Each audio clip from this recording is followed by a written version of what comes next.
Not so far away, in a place neither here nor there, is a tavern. It is at the crossroads of everywhere and nowhere, welcoming travelers on the road to destiny. Some are just beginning their journey, and some finally coming home. Pull up a chair. You're all welcome here.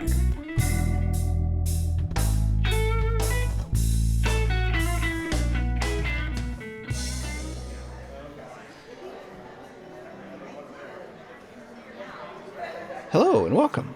What can I get for you? Just some hot water for tea, please. Of course, sir. Is everything all right? Your jaw. It's clenched and slightly retruded. Do you know the mandible is the strongest bone in the human facial skeleton? No? That's interesting. I imagine you get tension headaches quite often. So, what brings you in today? Oh, I'm just passing through. Something seems to be weighing on me, friend. I'm a good listener, if you care to take a load off. I don't know about that. I see St. Gerard around your neck. Think of it like confession. Your secrets are safe with me.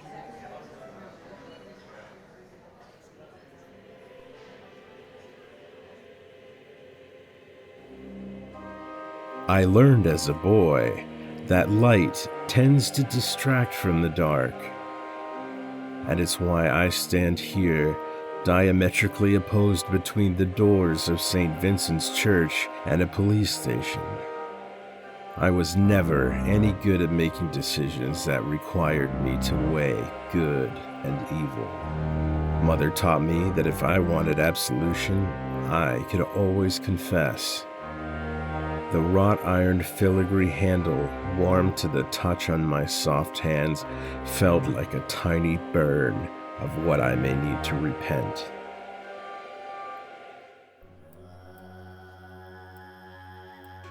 I attended confession once a week. Mother believed that if we confess our sins, we would always have absolution. Between confession and St. Gerard around my mother's neck, I had all the protection I could ever need.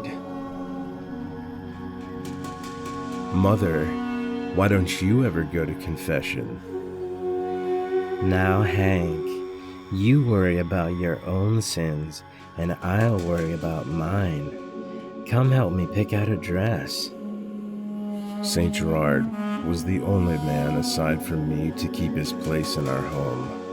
I'd asked my mother once who this saint was that held his place above her heart. St. Gerard was a saint that protected mothers, children, and the falsely accused. The story goes that a woman tried to return a handkerchief he left behind. St. Gerard insisted that she keep it as it might prove useful to her one day. It's said the same woman had a near-death experience at birth. She held tight to the handkerchief from the saint. The child survived, and now I wear him to keep us safe. Hank, he's the only one who will.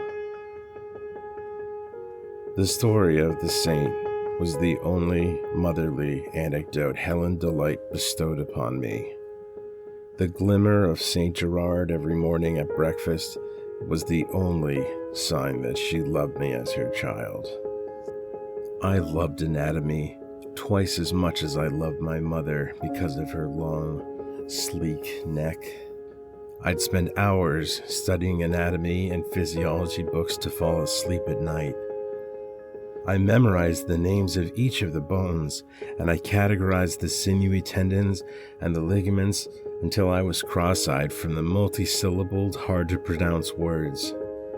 The sternum was my main obsession, made up of 3 parts down the middle of the body: the manubrium, the body, and the xiphoid process.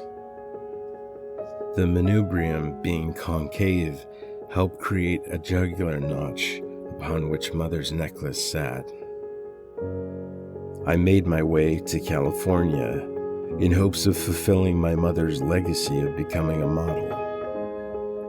With what little money I received from her life insurance policy, I made a few stops along the way. I got by the rest of the time on my good looks and the saint under my collar.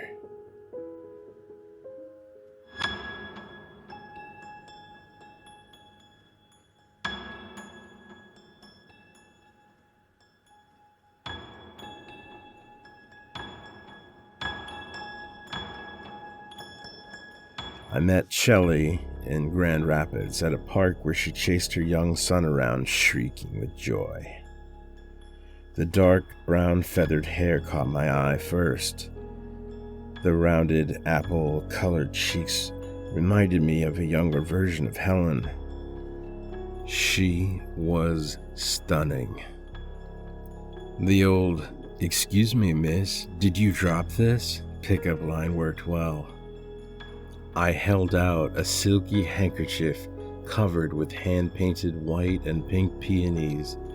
This gesture brought a blush to Shelley's cheeks. I knew she'd never owned anything as nice as this. No, that's not mine. My boundaries didn't exist when it came to beautiful women like Shelley. I pushed the handkerchief into the front pocket of her corduroy bell-bottoms. I took her on 3 dates before I took her breath away on the 4th. Forgive me, Father, for I have sinned. I have such hatred toward my mother. The hatred burned every day with each passing glimpse of the patron saint upon her manubrium. Mother had the kind of looks that could kill. The patron Saint Gerard dangled from a gold chain necklace around her neck. The medallion burrowed its way into the joint between her 2 clavicle bones.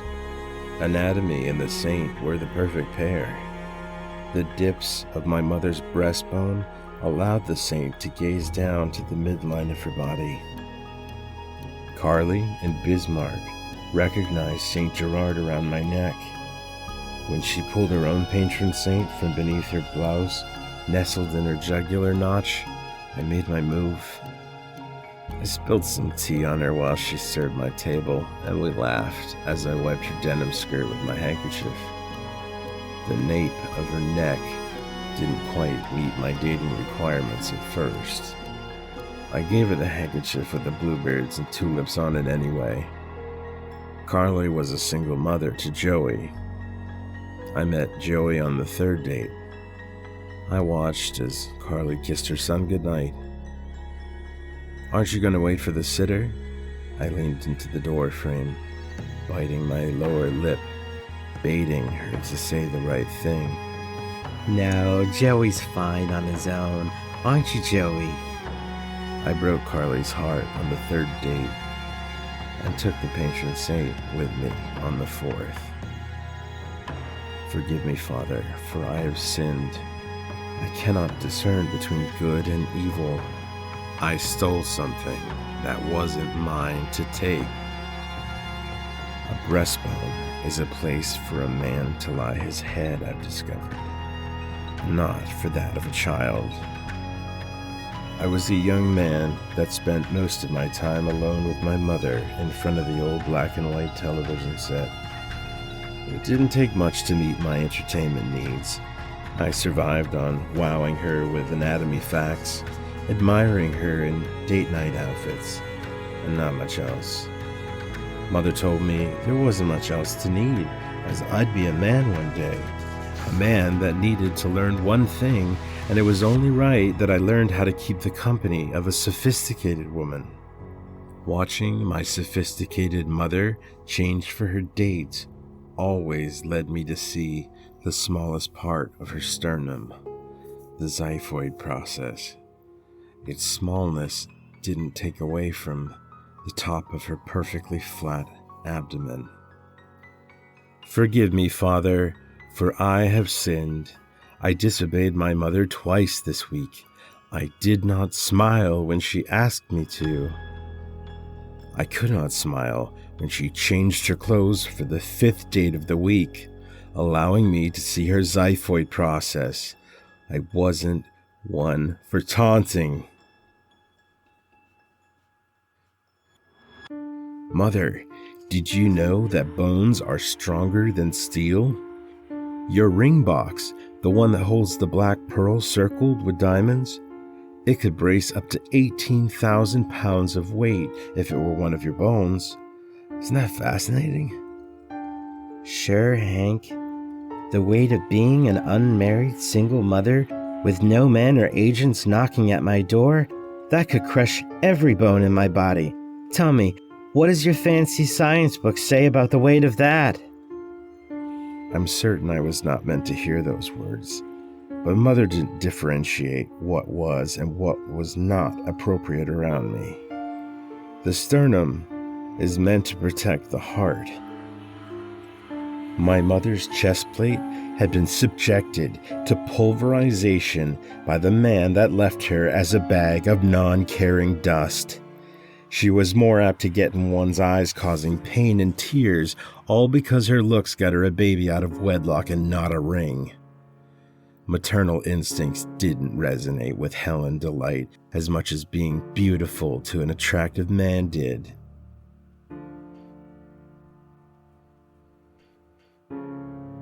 Our neighbor, Mrs. Johnson, waved down my mother one morning in the driveway.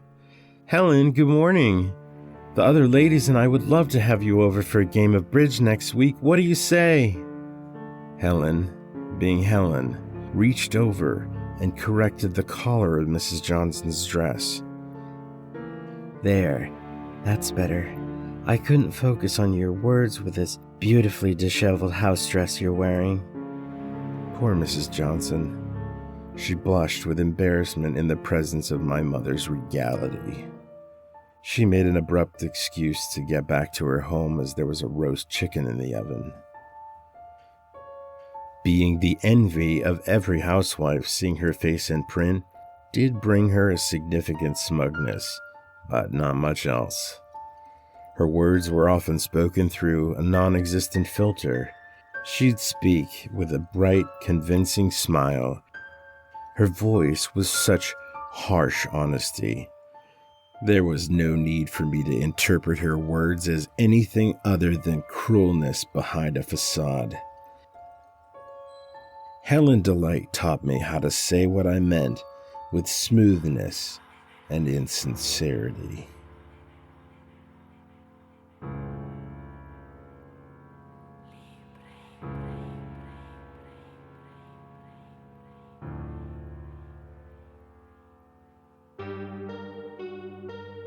The modeling world knew my mother as Helen Delight. I knew her as Helen Byrne, a lapsed Catholic that wore her saints and kept her Bible on her nightstand next to her Pall Malls. Her haughty and elegant bone structure was once discovered in the local mall by a talent scout at the age of 16. She handled the modeling prints from her days in high-end magazines like rare comic books. The pictures remained in plastic sleeves, preserving images from time, dust, and fingerprints. Most kids in my neighborhood had sofas covered in plastic. Mother could care less about the condition of the sofa. No, she cared more about preserving her legacy. We were two strands of the same DNA, scrupulous in appearance and exact in emotions. She modeled high-end jewelry in almost every single magazine spread. She often wore the kind of diamonds reminiscent of Elizabeth Taylor's collection. Diamonds were the kind of gems that the 60s housewife fawned over. A simple gold band to signify marital status back then was far more common than a precious stone. As Helen Delight's son, the task of being a sounding board for the outfits she chose for her many dates fell on me. I learned to smile even when I didn't want to, and I never wanted to. In front of her, I forced a twinkle in my eye when she bent over to kiss me on the forehead goodnight. My iron cotton pajamas masked my disruptive insides. They screamed to each new date, "Make this woman a wife, please!" Not because I wanted or needed a father. I felt certain that a boy would be better off an orphan than with a mother out with men every night of the week. I'd stand in the doorframe of our home, biting my lower lip in a childlike way, waving them goodbye down the driveway. The dark shuttered the light from my eyes moments after my mother was gone, only to return upon catching sight of St. Gerard himself the following morning. Joanne from Boise was a lapsed Catholic with a taste for handsome men and Pall Malls.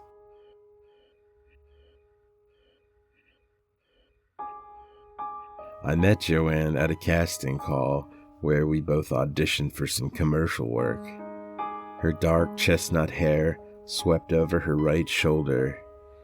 The vacant shoulder gave sight to the visible outline of her sternocleidomastoid muscle. Joanne was open and bare. I could see where the sternal head and the clavicular head twisted like two ropes wrapped tight. I examined the way the muscles and the bones moved when she spoke. I was drowsy in the presence of the multi-syllabled anatomy. Joanne laughed and locked her arm through mine. She was delicate so as not to wrinkle the iron creases in my linen blazer as we left the studio. Joanne confessed to me that she was a mother to a boy. There wasn't time for me to catch the boy's name. Sloppily, I missed the chance to give her the handkerchief with the diamond print on it. There wasn't time for my pictures to make it to print, or to end up in the plastic sleeve, protected and safe. St. Gerard would have to protect me now. Forgive me, Father, for I have sinned. I have used another human for my own personal gain. I have taken a life. With the right amount of pressure and caught unaware, a sternum will fracture and leave damage to a heart, proving catastrophic.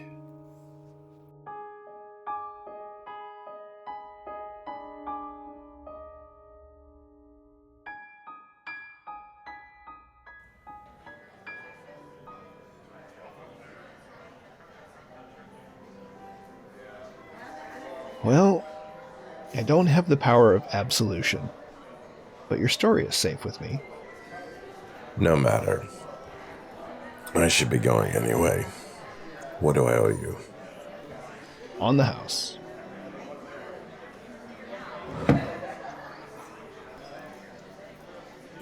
Excuse me, miss. I think you dropped this. Oh no. No, that's not mine.